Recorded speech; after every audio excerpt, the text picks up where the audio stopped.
Hello students, welcome to my channel Engineering Education. Please subscribe my channel. Thank you. In this lecture we are going to discuss experiment number 9, power plants lab. Title of the experiment is Effectiveness of heat exchanger or condenser in steam power plant. Objective of the experiment is to calculate the effectiveness of condenser. Equipment used is miniature steam power plant. Procedure is same as for other experiments. Running procedure, shutdown procedure, and safety guidelines will be followed just like for other experiments. Related theory. If we define heat exchanger, how can we define? A heat exchanger is an equipment which facilitates the flow of thermal energy between two or more fluids at different temperatures. This thermal energy is basically heat. Heat exchangers are mechanical devices which is used for heat exchanging process. In short, they are employed in a variety of domestic, commercial and industrial applications such as power generation, refrigeration, air conditioning, process industry, manufacturing industry, etc. Condenser is a very special type of heat exchanger, and it is a device in which the exhaust steam which comes out from the turbine is condensed by means of cooling water. We have already discussed the types of condensers in previous experiments. Here are two main types of condensers basically: surface condensers and jet condensers.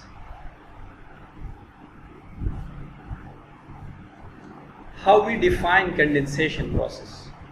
These are the very basic things which we must know before going to deeply study the condenser. So condensation is a process in which steam is condensed to water. The steam is in vapor form, and when it converts to liquid, the phase change occurs from the vapor to liquid. Condensation can be done by removing heat from exhaust steam using cooling water. This exhaust steam comes out from the turbine or steam engine. During this, the working fluid changes phase from vapor to liquid as discussed and rejects its latent heat.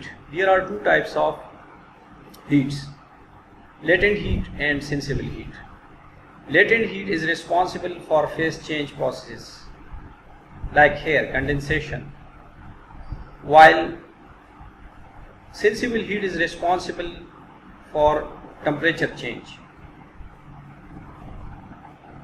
What are the functions of condenser or condensation? So, to reduce the turbine exhaust pressure so as to increase the specific output and hence increase the plant efficiency. Second, to condense the exhaust steam from turbine and reuse it as feed water in boiler. It enables to remove air and other non-condensable gases from steam. Hence, heat transfer rate can be improved. What is condensate? Condensate is basically the liquid which we get from the condenser at the exit, and it is in liquid form, and we can feed this condensate to the boiler to save the cost of water. Principle of condensation. In order to attain maximum work according to Carnot principle, the heat must be supplied at maximum pressure and temperature and should be rejected at minimum pressure and temperature, like from this is the condensation process 6 to 7 on PV diagram. It occurs at low pressures and temperatures in order to make sure you are getting maximum work. Advantages of using condensers in plants. So it increases the work output per kilogram of steam supplied to the power plant. Second, it reduces the specific steam consumption, which is called SSC. Reduces the size of power plant of given capacity. Improves the thermal efficiency of power plant. Saves the cost of water to be supplied to boilers. So these are the advantages of using condensers in steam power plant. Our aim, our objective of this experiment is to find or calculate the effectiveness of heat exchanger. So first of all, what is effectiveness of heat exchanger? So this is the ratio of the actual heat transfer to the maximum possible heat transfer. Actual heat transfer is calculated from the expression m dot c CPC Tc2 minus Tc1, where this m dot c is the mass flow rate of the cold water which are coming to the condenser and then exiting at the outlet. CPC is the cold water specific heat capacity. Tc2 is the cold water temperature at outlet or at the exit. Tc1 is the temperature of cold water at inlet to the condenser. So actual heat transfer is calculated from this rate. The product of this is called hot fluid capacity rate. For example, this is suppose mass flow rate of hot water or hot steam, which is exiting from the steam engine or turbine and then entering to the condenser. And for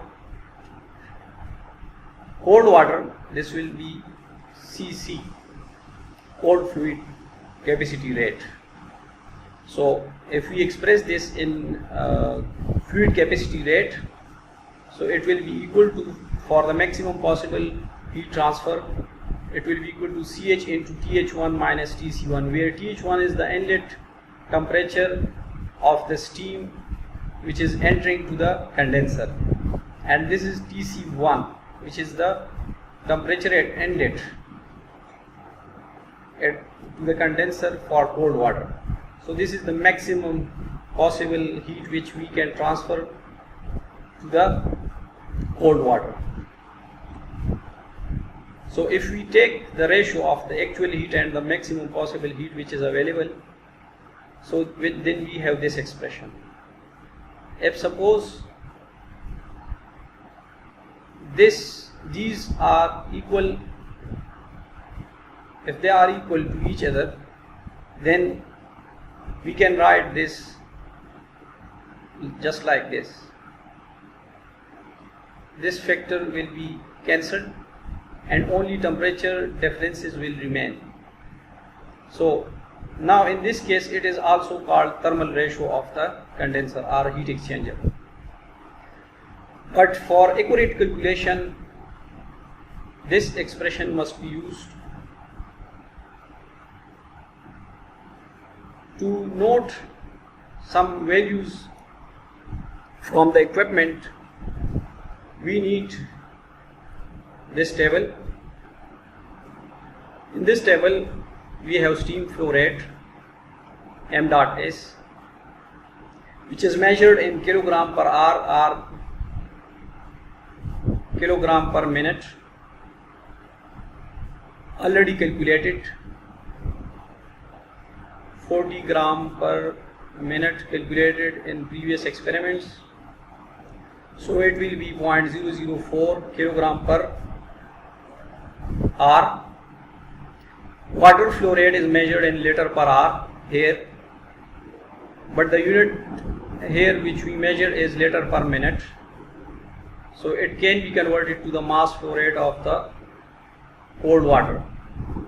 So we can find it from rho A V. Similarly, steam pressure is measured in bar from the gauge installed in the equipment. These temperatures TH1, T condensation are also called TH2, TC1, TC2 are measured from the temperature selector switch in degree centigrade.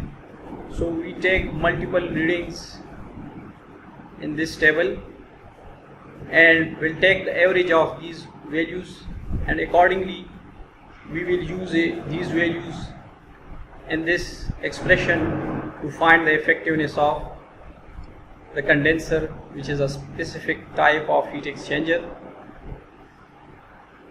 So finally effectiveness will be calculated. Its value will vary from 0 to 100%, or sometimes it is from 0 to 1. So most of the cases heat exchangers have the effectiveness value from 0.5 to 0.8.